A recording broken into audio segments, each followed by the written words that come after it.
Representative Phil Rowe of the 1st District held a town hall at the Greene County Courthouse on Monday, the first one in Greene County since 2013. Before answering questions, Rowe spoke about the Affordable Health Care Act and the current tax system. He said that he could have put most of the ACA into 2 paragraphs: keep people up to age 26 on their parents' health care, and expand Medicaid. In reforming the ACA, Rowe wants to allow buying health insurance across state lines. Rowe said that he is going to work to reform the tax system to where tax filing will be a lot less complicated. He explained that the plan is to reform taxes so that the forms are only the size of a postcard. A veteran in the audience asked Rowe why he was turning his back on veterans. Rowe responded, Let me tell you, sir, one guy that has not nor never will, there are 3 things I will never, ever apologize for spending money, and I'm a budget hog. 1, if you're a soldier in the field, I've been to Afghanistan 3 times to be with our troops. I want you to have whatever you need to take care of yourself. Number 2, when you come home as a veteran, I want you to, the best I can do, and I'm not a perfect human being, I want you to get what you have deserved and earned. And number 3, I will never apologize for supporting our agriculture people because they are the backbone of the country, our farmers are. A member of the audience asked why Rowe voted against exposing Trump's tax forms. Rowe responded that he thinks Trump should reveal his tax forms, but that it is not his responsibility to tell Trump to do so. Another asked if Rowe would vote to defund Planned Parenthood.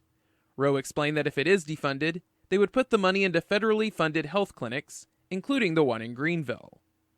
Rowe also expressed that he would be interested in looking into the Green Valley Developmental Center as possible low-income housing for veterans. A former First Tennessee bank manager was sentenced Monday to 3 years in federal prison for embezzlement of funds and tax evasion. 37-year-old Kenneth Lynn Miller was an employee of First Tennessee Bank from May 2000 until February 2016. In October 2016, Miller pled guilty to 1 count of theft by a bank officer or employee, and 4 counts of attempting to evade or defeat tax. Of the total amount he embezzled, Miller obtained nearly $968,000 for his personal use. He reportedly lost or spent most of the money through online gambling on various websites and making payments on various personal consumer debts. Miller did not claim any of the funds as income on his tax returns for 2012 through 2015. Upon learning of the embezzlement by Miller, First Tennessee reimbursed most of the losses to their account holders. Upon his release from prison, Miller will be under the supervision of the U.S. Probation Office for 5 years. He was also ordered to pay restitution in the amounts of over $844,000 to First Tennessee Bank, around $161,000 to the IRS, and $81,000 to 2 additional victims of his crimes, for a total of more than $1 million. The Greeneville Board of Mayor and Aldermen will meet today. They will hold a public hearing and consider on second reading on whether or not to make Human Resources Director Patsy Fuller the American with Disabilities Coordinator. The board will also consider the purchase of an asphalt roller for the Public Works Department. The board will consider appointments to the Greeneville Parking Authority. The Greeneville Board of Mayor and Aldermen will meet today at 4 p.m. in the G. Thomas Love Boardroom of Greeneville Light and Power. A new furniture store is coming to Greeneville. Farmers Home Furniture is planning to locate on Asheville Highway. According to Greeneville building official Bert Say, the building department has issued Farmers Home Furniture building, plumbing, and sign permits. The building is in the renovation process, and the building department inspected the future furniture store. Before the store can open, the building department will have to issue a certificate of completion. Farmers Home Furniture began in 1949 in Georgia, and now has over 180 stores in the southeast U.S. Today is the last day to vote for the winners of the Tennessee Department of Transportation's Dynamic Message Sign Contest. TDOT received over 2,000 entries for possible safety messages for the overhead signs located across Tennessee.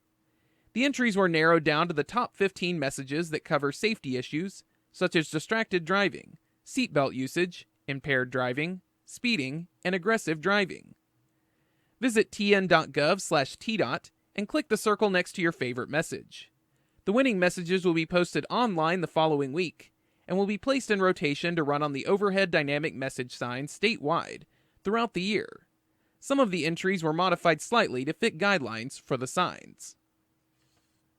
Today, Greeneville High School will host a parent night for 8th graders and their parents/guardians at Greeneville High School. They will have a group information meeting for all 8th graders and their families at 5:45 p.m. in the cafe. The GHS Program Showcase, which will highlight clubs, sports, and academic programs, will be open from 4 p.m. to 7:30 p.m. in the gym. There will also be a book fair in the library and guided tours starting in the J. Kent Bewley Lecture Hall, available throughout the evening. Additionally, 8th graders currently enrolled at Greeneville Middle School will be registering for 9th grade classes, and should have received a letter with details about scheduling a registration appointment. Students not currently enrolled in the Greeneville City School System who plan to attend 9th grade at GHS next year are welcome to attend the information meeting and to pick up a new student orientation packet. If you have questions or concerns about this process, please email Stella Hunter, Registrar, at hunters@gcschools.net.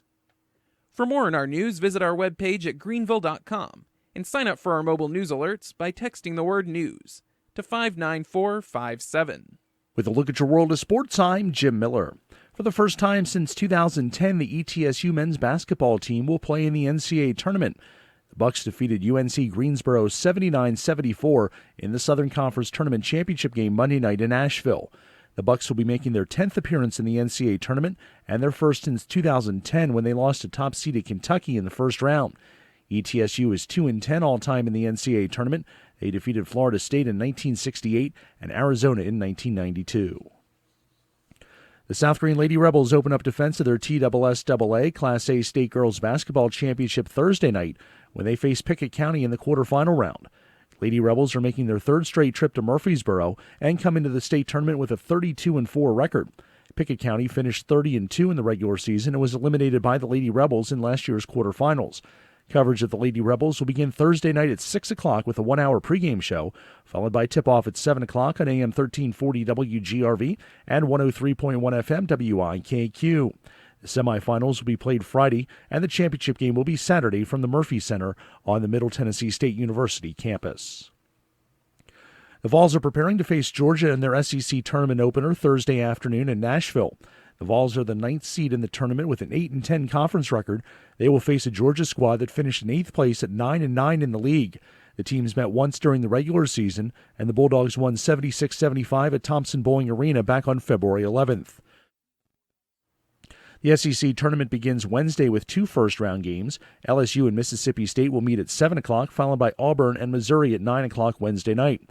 The Vols and Georgia play at 1 o'clock Thursday afternoon from Bridgestone Arena in Nashville.